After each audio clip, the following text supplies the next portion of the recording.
Bismillahir Rahmanir Rahim. Assalamu alaikum wa rahmatullahi wa barakatuh. Welcome back for another live episode of Gates of Goodness, where every night during this blessed month of Ramadan, we will be discovering different ways to enter upon the gates of goodness, to enjoin upon good, and to rectify our collective purposes by discovering new ways to obey Allah subhanahu wa ta'ala, to seek His nearness. And tonight we will be discussing something very pertinent, which is the equality and equity within the religion of Al-Islam.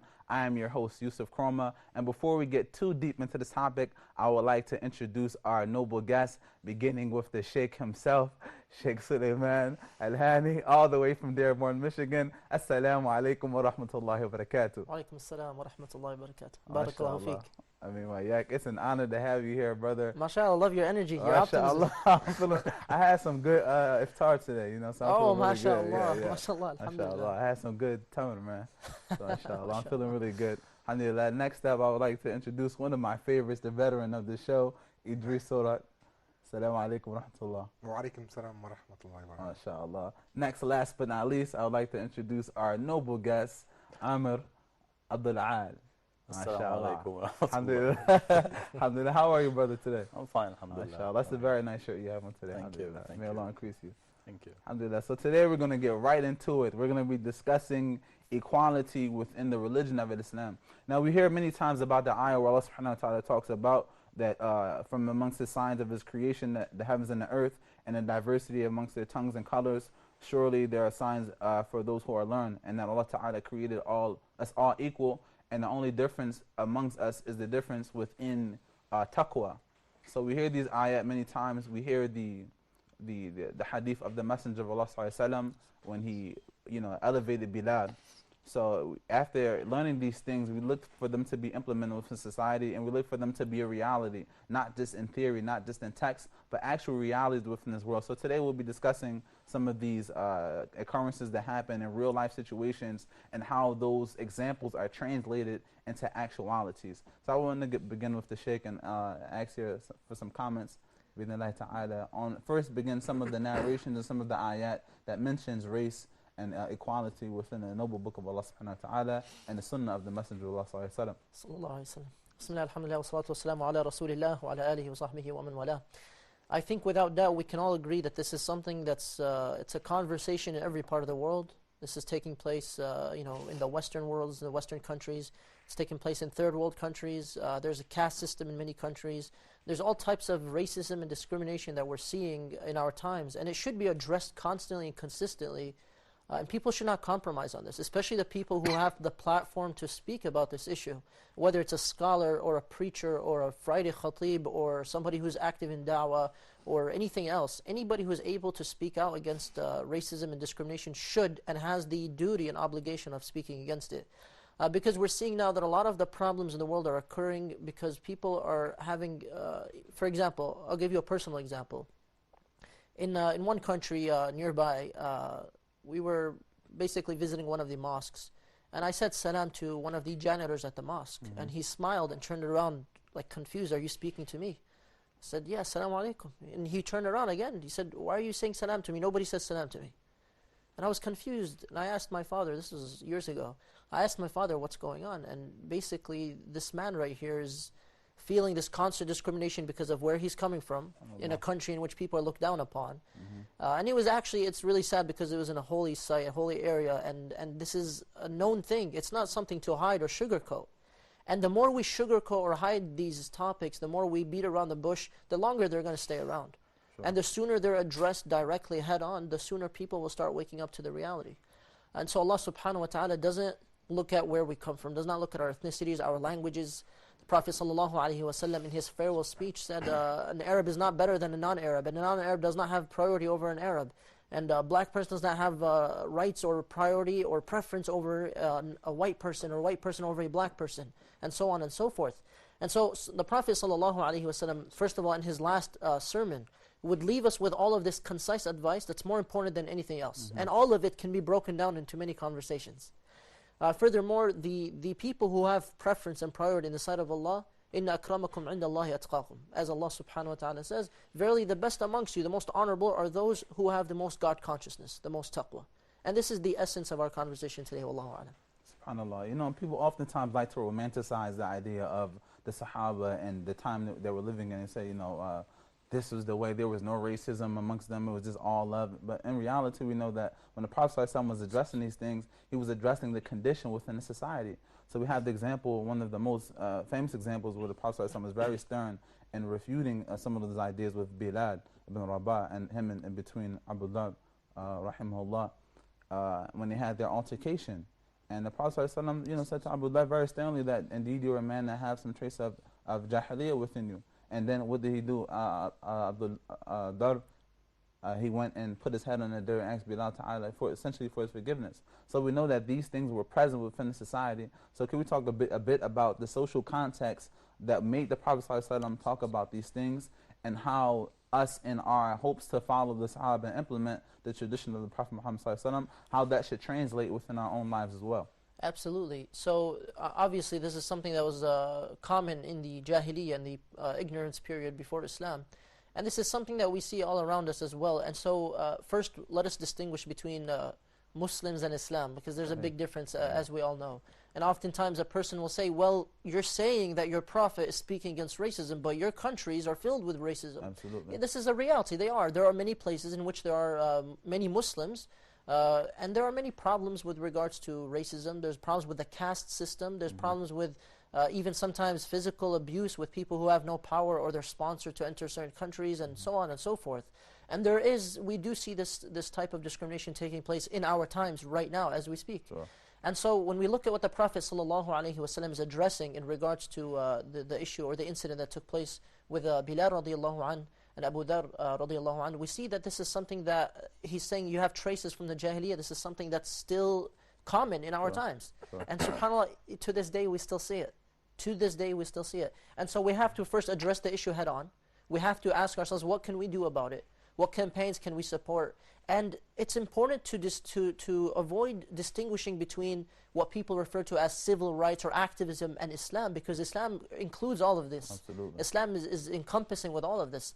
So there's no separation between understanding, you know, who is Allah subhanahu wa ta'ala and worshipping Allah subhanahu wa ta'ala, and then saying, well, I'm not going to be an activist for these rights because it has nothing to do with Islam. This is not the reality. So activism is a part of Islam, and standing for people's rights and justice is a part of Islam. And Allah subhanahu wa ta'ala tells us in the Quran that even if you're, O you who have believed, even if your own family members or your own relatives, your own close ones were to be standing on the side of injustice, you still have to be true witnesses to Allah subhanahu wa ta'ala. So whether it's our family members, our friends, our community, people from our own countries, backgrounds, wherever we come from, regardless of where we are, we have to be consistent in standing up against injustice around the world.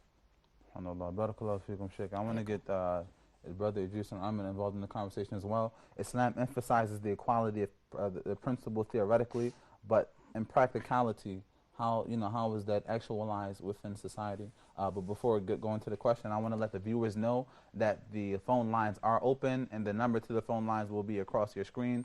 Feel free to call in and contribute to this very pertinent conversation. Brother Idris, I want to get you involved. What are some thoughts that you have on the subject?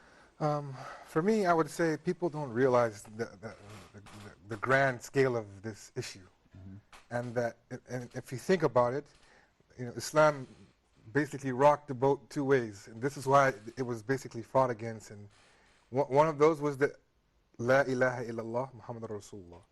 Okay, this is the main reason that the Quraysh fought against it. And the second thing that he did was he broke social norms that people created, such as racism, which was prevalent then, and it still is now. The problem now is that I believe that Muslims don't bring this social ill up enough. It needs to be addressed. You can't fix an issue if you don't address it. I mean, there are a few who are doing it, but I don't believe it's addressed as much as it needs to be, because they don't give it its due justice. Because I consider it up there with one of the top reasons for a lot of ills that we have today, is because of racism and discrimination. And it's not talked about in a lot of the ulama or the talab al-ilm or the da'i, or it's not brought up enough.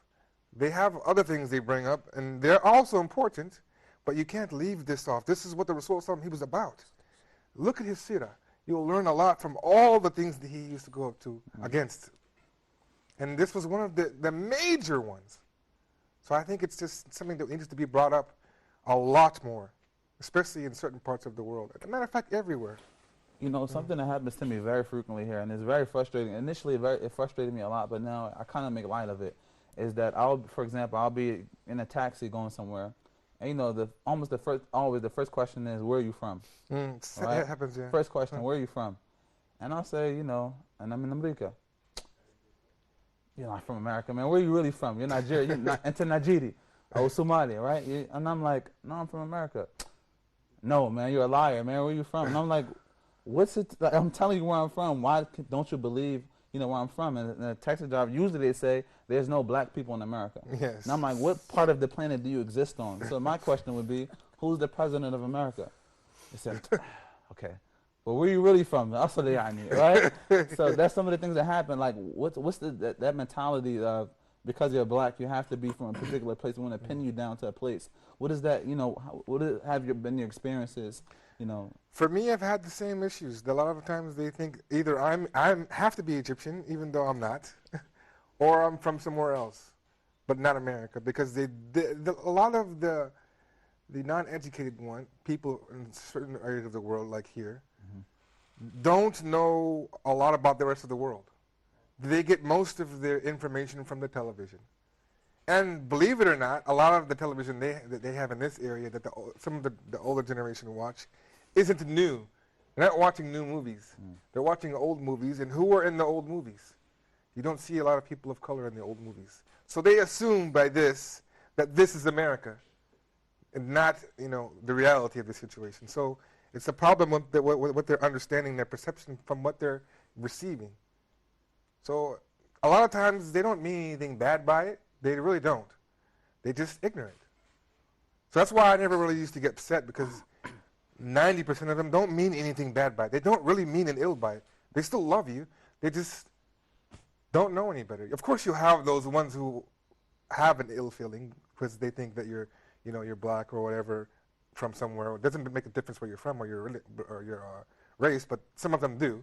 But most of them, I've found that they don't have that same, like, back where we're from, where just because you're black you have a problem. They just don't believe that they could find someone of color from America for some reason. It's a lack of information, basically. I would like to get you involved, brother. What are some ideas you have about this as well? Well, as an Egyptian, I would like to leave Egypt out of this. I don't think it's about a specific place, because racism exists in every kind of economy, community, but it has different faces. So, for example, in the United States, it's racism means difference of color. Sure. But in the third world countries, in the Middle East, it's more about social status than your color.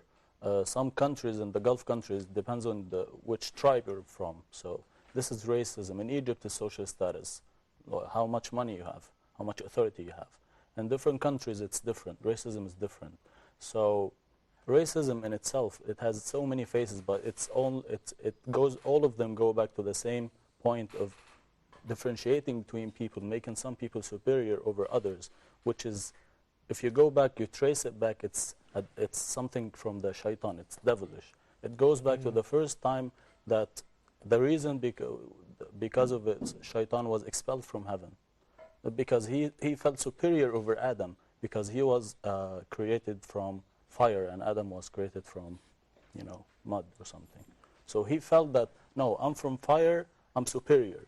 This idea, he incepted the idea of racism in the mind of humans, because this is why he was expelled from heaven. So this is why he feels superior over people. Okay, he feels superior over us. So he implanted this evil idea in our minds, like someone feels superior to the other one, which is not true. It doesn't depend, like biologically, there is no such thing called race.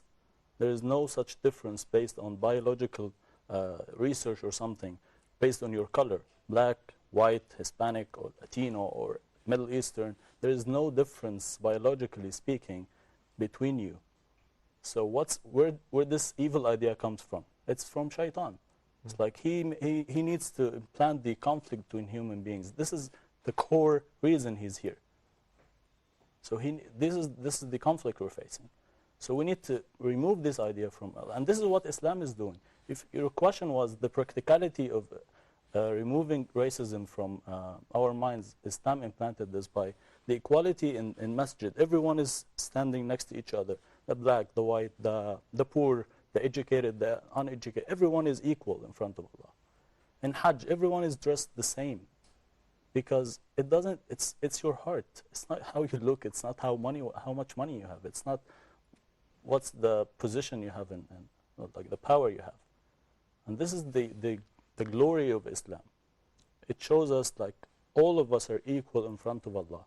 The only difference is how much piety you have.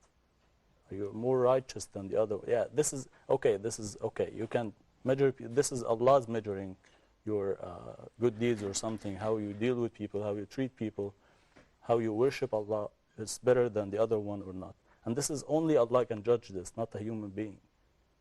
So how we look, this is what I think. Inshallah, it's very true. It's very true. Alhamdulillah, Islam, as the Sheikh began, is perfect. It's the perfect religion. This is not a criticism on Islam, but rather a criticism on us as Muslims, how we implement the tradition left by our beloved Prophet Muhammad sallallahu alaihi wasallam.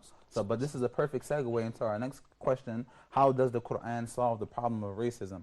How do we reverse the process and really getting back to what the Quran is telling us and the prophetic tradition? How do we, without just saying that this is, there's no difference between race, because even if there is differences, as we understand that there are differences, social differences, cultural differences, there are differences within different people from country to country. We don't have to create this idea of color blindness to Right. solve the problem. That's not the solution. There are differences, but now how do we coexist without demeaning or dehumanizing other people? How do we use the Quran as our guidance in the Sunnah? How do we really begin to implement that in real lifetime? A few things. First of all, the verse that we mentioned earlier, we mentioned a part of it. The beginning of the verse, يَا أَيُّهَا الَّذِينَ آمَنُوا إِنَّا خَلَقْنَاكُم مِّن ذَكَرٍ وَأُنثَىٰ وَجَعَلْنَاكُمْ شُعُوبًا وَقَبَائِلَ لِتَعَارَفُوا. O mankind, we have created you from male and female, and we have made you into tribes and nations so that you can get to know one another. إِنَّ أَكْرَمَكُمْ عِنْدَ اللَّهِ أَتْقَاكُمْ. Verily the best amongst you, or the most honorable amongst you, are those with the most piety. And so Allah subhanahu wa ta'ala, yes, He created us with different languages, different colors, different tribes, different ethnicities, and our objective is to get to know one another. And this ta'aruf, to get to know one another, is a type of harmony and coexistence without doubt. The second thing I want to mention is that, so today there was the janazah, the burial of Muhammad Ali rahimahullah. And although I would have loved to be there, thousands of miles away, we have to really try hard to take lessons from his life and from his death. Because we see that a lot of people were affected by his death. People who never really knew anything about him except that he was a boxer, for example. People who only knew that he was a Muslim boxer. People who knew that he had been really sick towards the end of his life. And everyone felt this type of grief. Everyone felt a connection to him. And this is without doubt divine. This is something that Allah subhanahu wa ta'ala placed as acceptance in the hearts of people for someone that Allah subhanahu wa ta'ala had known something about him that we might not even know. Whatever it is in his heart. And so we take lessons from him in regards to this issue of racism and equality, because he was a strong proponent, he was a huge advocate, and he fought a lot against injustices. Now the sad thing is, a lot of the people who are, for example, in non-Muslim societies, a lot of the people who are basically talking about him in a very positive light now, if they had basically seen him or known him 40 years ago, 30 years ago, they wouldn't be saying the same thing they'd be saying right now. Right. And this shows us a couple of things. First of all, there has been a lot of progress. There has been a lot of progress with discussion and conversation, which is great.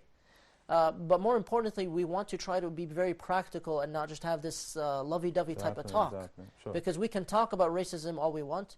We can have a million khutbahs about racism, and it's still important to address the issue, but we need practical understanding, reflection, and action. And one of the things that's addressed by Islam, and this is my third point, inshallah ta'ala, is that when you gave the example, Amr, of Hajj. So Malcolm X, one of the things that caused him really to be pushed towards Islam is that when he went for Hajj, he said, I saw the rich and the poor, the black and the white, the educated and uneducated, everyone's dressing in the same way. They're all in front of God, humbling themselves before God with no differences whatsoever. And this is Islam. This is the understanding of equality in Islam. Is that you're approaching God in a very humble way. Allah subhanahu wa ta'ala is judging you individually, and Allah subhanahu wa ta'ala is judging you based on your piety and not on your social standing with people. And so this requires us to kind of detach from the worldly aspect and to attach ourselves more to spirituality. So we do need a spiritual awakening across the world, without doubt. And the problem is that we're trying to do that at a time in which society, realistically, is losing its spirituality. Right. There is no moral compass, there's no moral reference anymore, and we're seeing immorality is becoming widespread and more accepted all around the world. And so we're trying to basically fight the trend here by calling towards justice and equality with a moral divine reference point.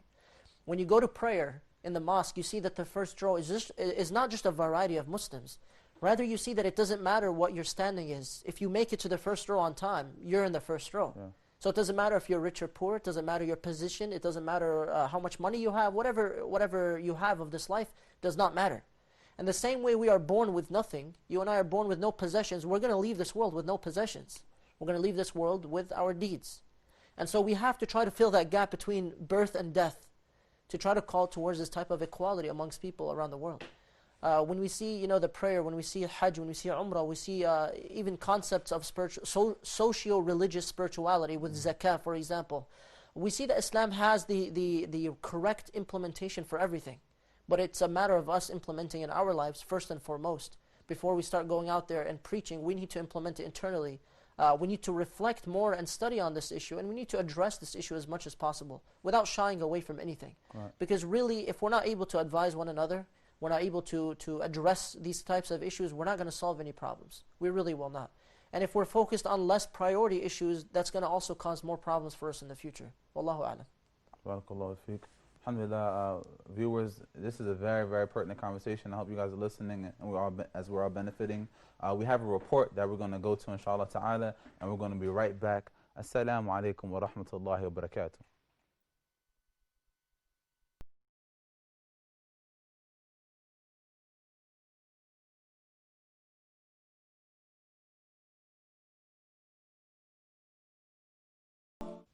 Malcolm X was born Malcolm Little on May the 19th in 1925 in Omaha, Nebraska.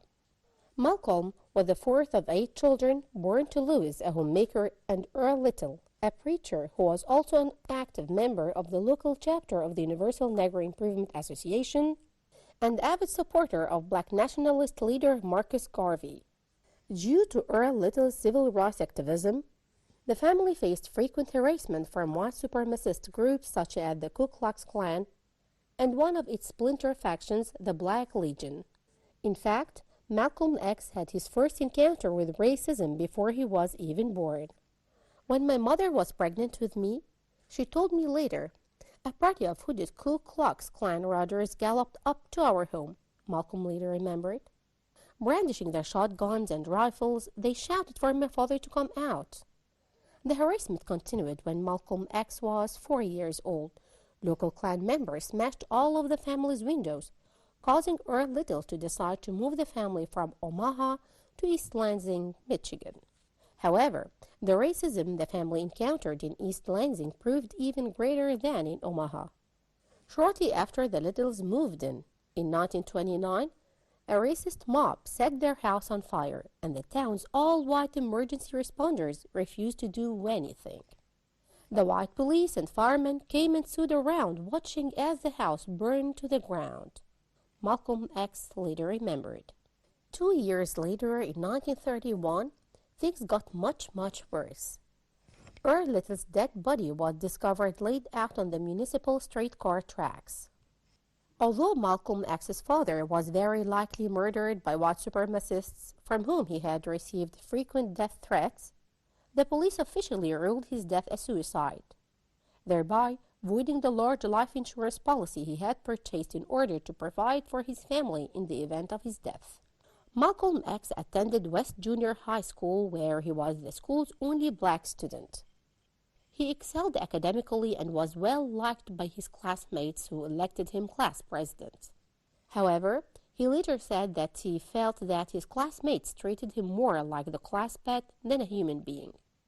The turning point in Malcolm X's childhood came in 1939, when his English teacher asked him what he wanted to be when he grew up, and he answered that he wanted to be a lawyer.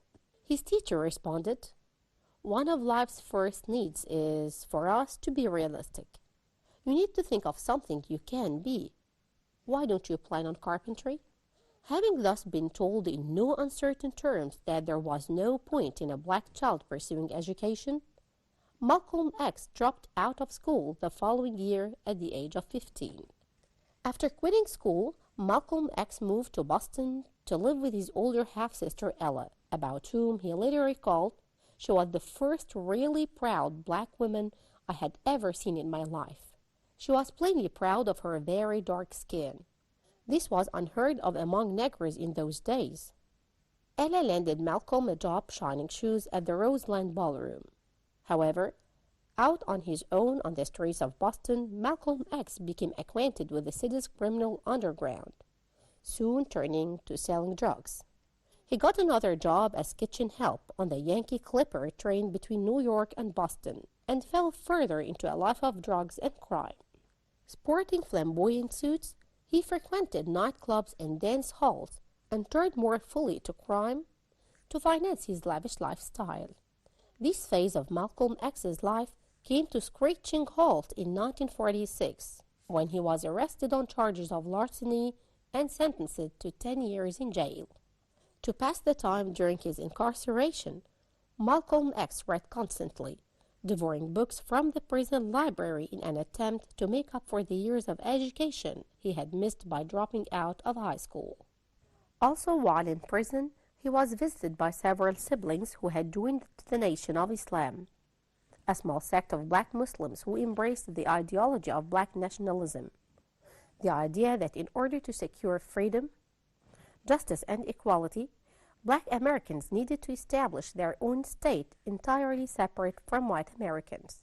Malcolm X converted to the Nation of Islam while in prison, and upon his release in 1952, he abandoned his surname Little, which he considered a relic of slavery, in favor of the surname X, a tribute to the unknown name of his African ancestors. Nation of Islam. Now a free man, Malcolm X traveled to Detroit, Michigan, where he worked with the leader of the Nation of Islam, Elijah Muhammad, to expand the movement's following among black Americans nationwide. Malcolm X became the minister of Temple No. 7 in Harlem and Temple No. 11 in Boston, while also founding new temples in Hartford and Philadelphia. In 1960, he established a national newspaper, Muhammad Speaks, in order to further promote the message of the Nation of Islam. Articulate, passionate, and a naturally gifted and inspirational orator, Malcolm X exhorted blacks to cast off the shackles of racism by any means necessary, including violence. "You don't have a peaceful revolution," he said.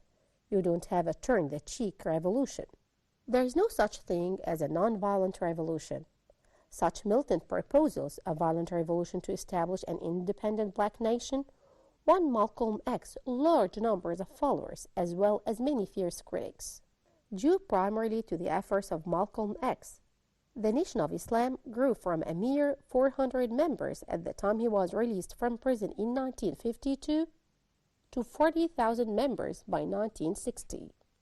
By the early 1960s, Malcolm X had emerged as a leading voice of radicalized wing of the civil rights movement, presenting an alternative to Dr. Martin Luther King Jr.'s vision of a racially integrated society achieved by peaceful means.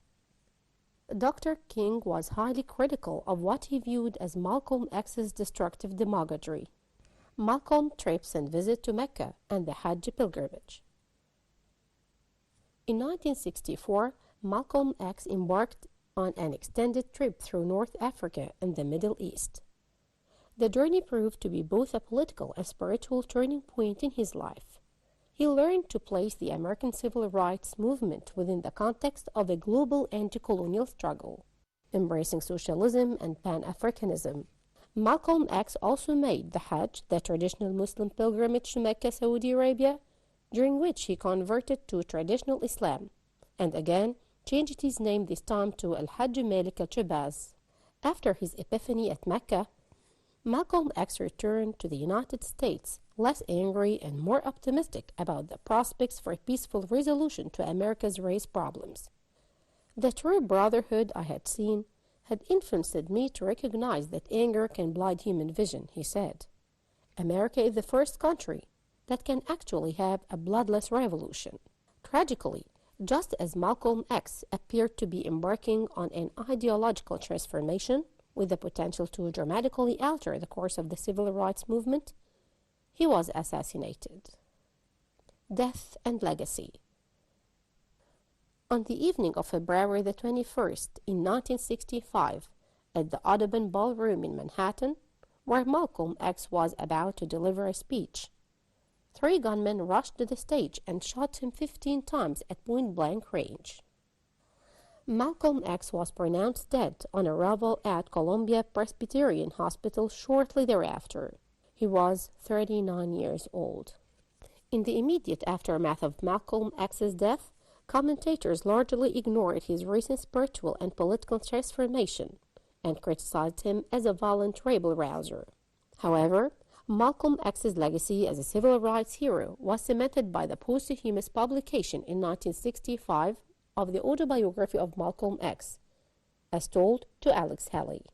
At once a harrowing chronicle of American racism, an unsparing self-criticism, and an inspiring spiritual journey, the book transcribed by the acclaimed author of Roots instantly recast Malcolm X as one of the great political and spiritual leaders of modern times.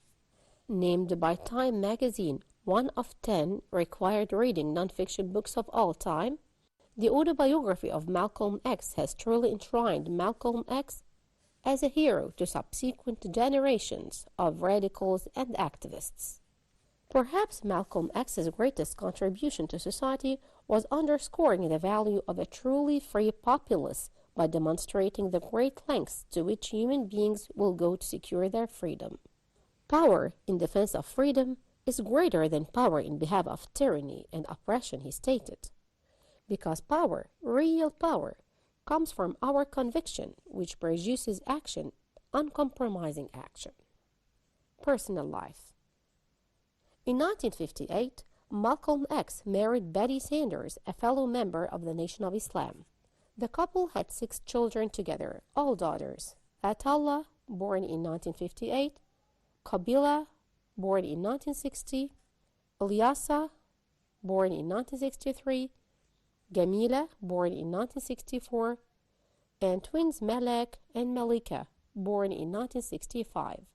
Sanders later became known as Betty Shabazz, and she became a prominent civil rights and human rights activist in her own right in the aftermath of her husband's death.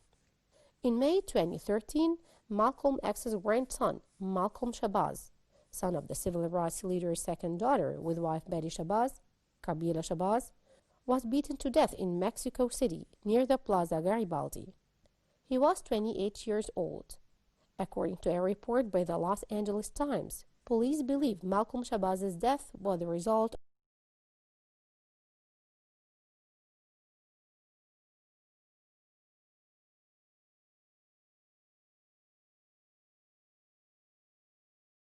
Assalamu alaikum wa rahmatullahi wa barakatuh. Welcome back for another episode of Gates to Goodness. I'm your host, Youssef Kromah, and today we've been discussing equality within Islam and particularly racism. So the conversation thus far has been personal with racism. It's been about how we as Muslims can begin to implement the tenets of Islam with regard to what the Quran says about solving the problem of racism, and the tradition of the Prophet Muhammad ﷺ, how he addressed his society with racism. Now we're going to talk about racism on a global and international level. Why are we even having this conversation right now on Gates of Goodness during the month of Ramadan?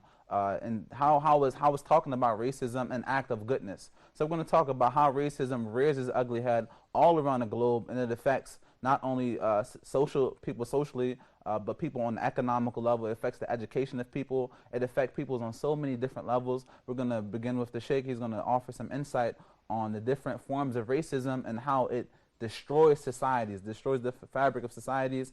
That's why we as Muslims need to really focus on this topic. I think, wallahu ta'ala a'lam, that there's a lot to say about this. I'm from Michigan, as you mentioned in the very beginning, and some of you may be aware of what happened in Flint, Michigan, sure, with the issue of the water. And now we have, like, it's a disaster. It's a complete crisis over there. And the reality is, if this had been a city that was not populated mostly by African Americans, Absolutely. the reaction would have been completely different. Sure. Because we're seeing that the reaction from politicians is mostly a superficial one. So for Sheikh, for those who don't know what happened in Flint, let's talk exactly about what the situation So was. long story short, there was a problem with the usage of water, where it was coming from. The source of the water was changed. The governor was supposed to take responsibility and step down for this. It caused a lot of basically mental issues. It caused a lot of cancerous issues. It has a high amount of lead in the water. It caused a lot of problems immediately. A lot of people passed away because of this. So we're talking about a poisoning here. This is a poisoning that was preventable, but even if it was not, the response to it was not sufficient whatsoever. And this is because the area is mostly populated by African Americans. So this is Flint, Michigan. Now, a lot of politicians said, hey, we should fight against this, this issue, we should talk about this, and they came out superficially, and not enough was done. Most of the work that was done to help people over there was done by the local communities. And this is an issue of racism, and a lot of people will look at it and say, no, that this is just a political issue.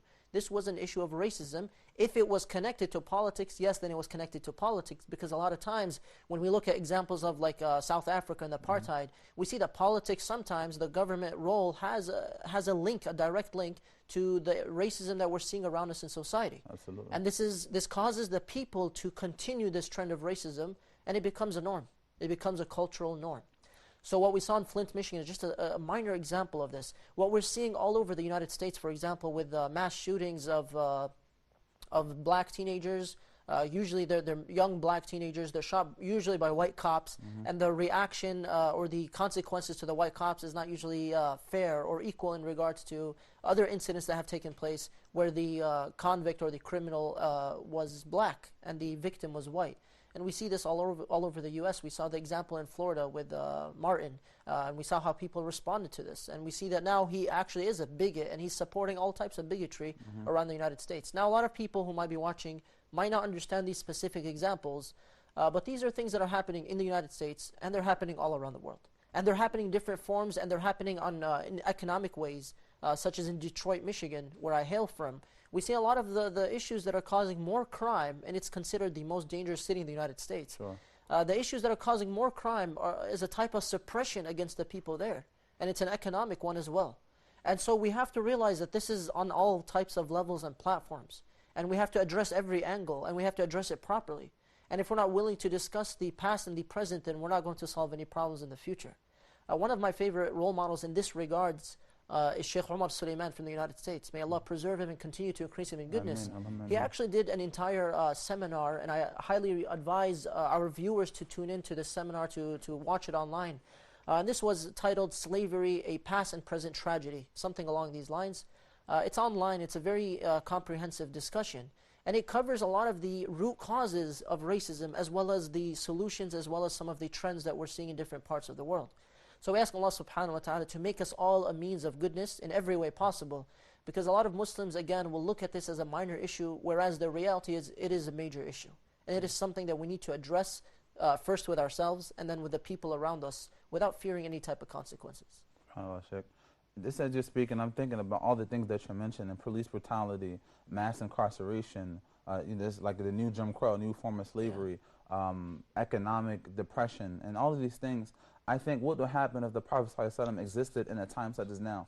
I believe he was the greatest social activist to have ever existed. There's no way I believe the Prophet Muhammad ﷺ would be present in this time and would not address the social ills. Absolutely. So, I believe that we as Muslims have a grave responsibility of addressing these social ills and, being solutionaries, bringing the solution, real live solutions to these social ills. Inshallah ta'ala, we can begin to address these things, which leads us to our very, very important point, and I would like us all to get involved in it, which is that what are solutions? Oftentimes we mention the problems, we mention the uglies of the world, but what are some practical solutions for somebody sitting right now in their living room thinking, subhanAllah, I see that trait within me, that trait of jahiliyyah. For the person who is honest with themselves and said, you know what, I would like to begin changing my life, what are some practical steps that someone can take?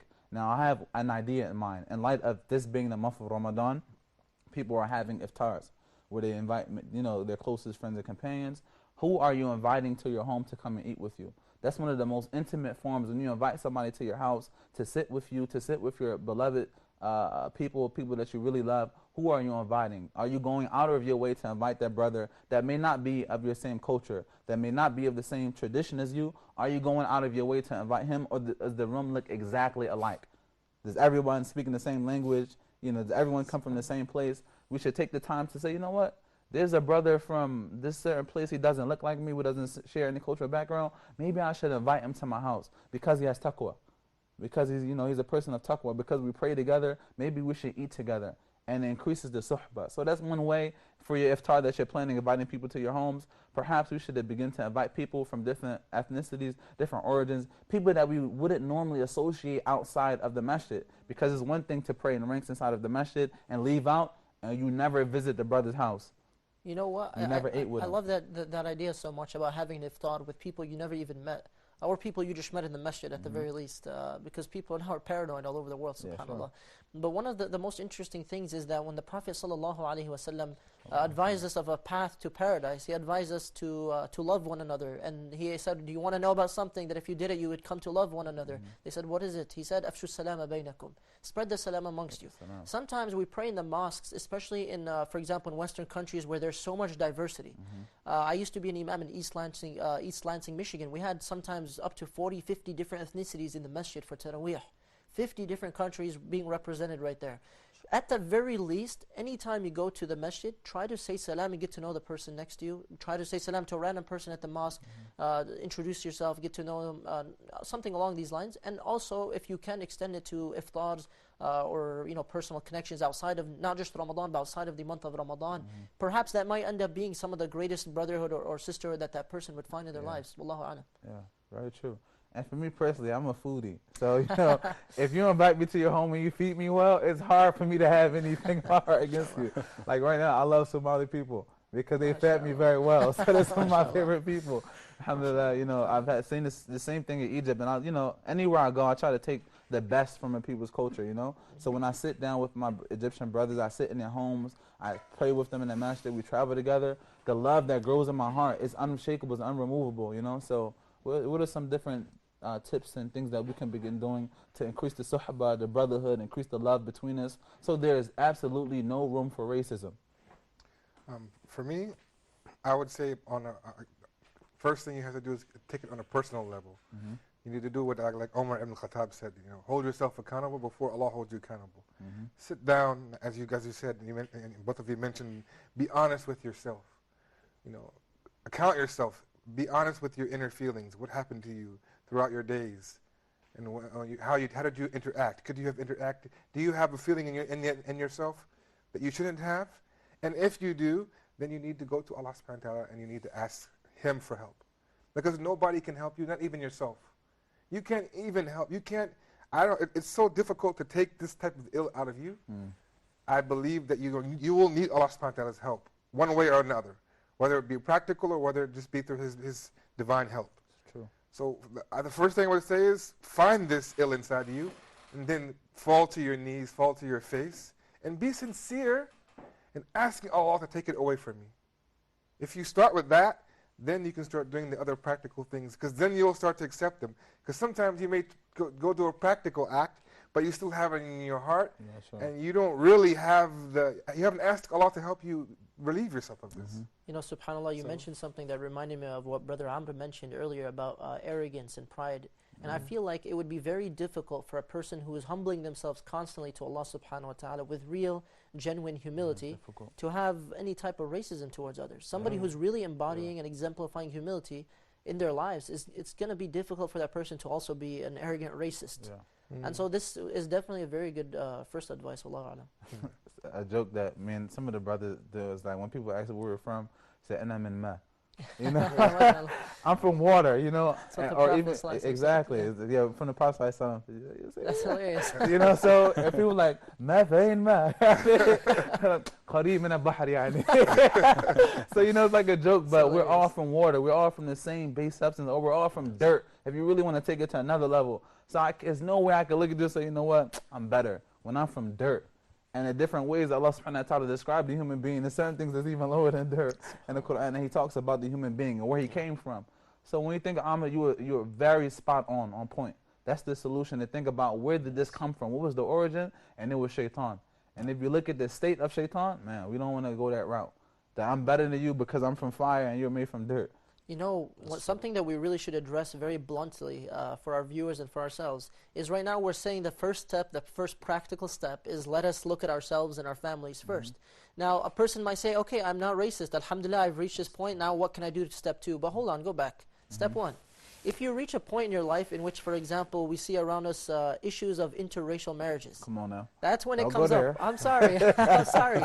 We have to bring this up. It's really a problem. Yeah, sure. Some people, as soon as they hear, for example, in some countries, they'll say, you can't marry somebody from this tribe. You can't marry somebody from this this country because their ethnicity or their social standing is lower. Caste system. I had a really close friend who was trying to get married for a long time. And finally, he finds somebody who he feels is very compatible with him. They're very righteous and so on and so forth. And when he tells his parents about this person, the parents say, well, she's from such and such place. We don't marry these types of people. He said, but they're righteous people. They're good people. We're compatible. There's nothing wrong with it. So we really have to be honest about this issue, is that oftentimes people say, I'm not racist. Then what happens when your sons and daughters want to get married, right? If you have a problem with where the spouses come from because of where they come from, that's an issue. If there's other issues such as logistical issues, we're not talking about that. We're talking purely about the internal reflection and reaction to finding out, oh, my son and daughter want to marry such and such person. And this happens all over the world. It's a huge problem, especially for us as millennials, like, because we're very integrated Hey, culturally. I'm not a millennial. I don't like that. Well, okay, it's us as this new emerging group of young people, all right? You know, Inshallah, you're pretty young, Inshallah, all right? So that's, you know, we're, alhamdulillah, as we're progressing, we're free of some of the social constructions that places that says, I can't marry you because you're black, or I can't marry you because you're, a different origin. It's like, man, you know, you're a Muslim, I'm Muslim, you believe in Allah, I believe in Allah, you have taqwa, I have taqwa, let's get married. And then you go back to Baba and they're like, oh no, like, you know, you're flipping. So that's like a serious issue that we have. And if you really, really want to know that there's no racism within the family, let's see 2 families integrate. That's serious. That's beyond kalam, right? That's okay, I'm not racist, I love you, brother, right? But will I merge my family with you? Will our legacies be intertwined? And just to point out, if you think about the Sahaba, they did this. Of course. This is the lesson they left us. A lot of people forget that. They don't realize that how they integrated. It was a huge thing then. This was, like I said, in my opinion, it was after La ilaha illallah Muhammad Rasulullah, it was the biggest thing. Changing the social ills that's what he was all about. And the scholars said actually that that's why the companions, after the death of the Prophet ﷺ, were so successful, is because they united, regardless of their differences, they united upon La ilaha illallah. وَاعْتَصِمُوا بِحَبْلِ اللَّهِ جَمِيعًا. Unite upon the rope of Allah subhanahu wa ta'ala. That's the only thing that really matters. Now, of course, now there are going to be some instances in which people will come and complain about, let's say, their families or their friends or whatever, with issues with regards to interracial marriages, and the response is usually something along the lines of, but I want there to be cohesiveness between the families. Right. And so we have to be very frank that sometimes there might be problems between families in different cultures, and sometimes it's just a perception, it's just a stereotype that people have. And it's usually, especially with our changing trends nowadays, it's usually just an old cultural stereotype. And it is changing around the world. And I do want to mention one thing. One of my best friends, he comes from Yemen. He ended up going to basically propose to a family that came from Palestine. And the first thing that the parents asked their daughter was, where are they from? What do they practice? They're Muslim. They're righteous, conservative Muslims. They asked about the ideology. Are they practicing? Do they go to the masjid? So on and so forth. They never once asked in the first couple weeks of getting to know the other family, where are they from? They didn't even care. They never bothered to know. And they only found out like a few days before they ended up getting married, subhanAllah. But it makes a difference when people say, I'm not racist, my family's not racist. Okay, let's see how it goes with this little trial, this little test, this litmus test of marriage, interracial marriage. Because in Islam, this actually produces more good. We see around us societies of interracial marriages, this produces more open-minded people who are trying to unite. Wallahu a'lam. SubhanAllah. It always happens to us every time, dear viewers. We get into the depth of the conversation, into the meat of it, and time runs out. SubhanAllah. Dear viewers, we want to thank you for joining us today for this very pertinent conversation. We ask Allah Ta'ala to rectify the state of our ummah, to unite us upon tawheed, and to increase us in goodness by forbidding the evil and commanding the good. We ask Allah Subhanahu wa Ta'ala to bless us in this blessed month and to accept your fast and accept all your acts of worship. I'm your host, Youssef Kromah. Assalamu alaikum wa rahmatullahi wa barakatuh.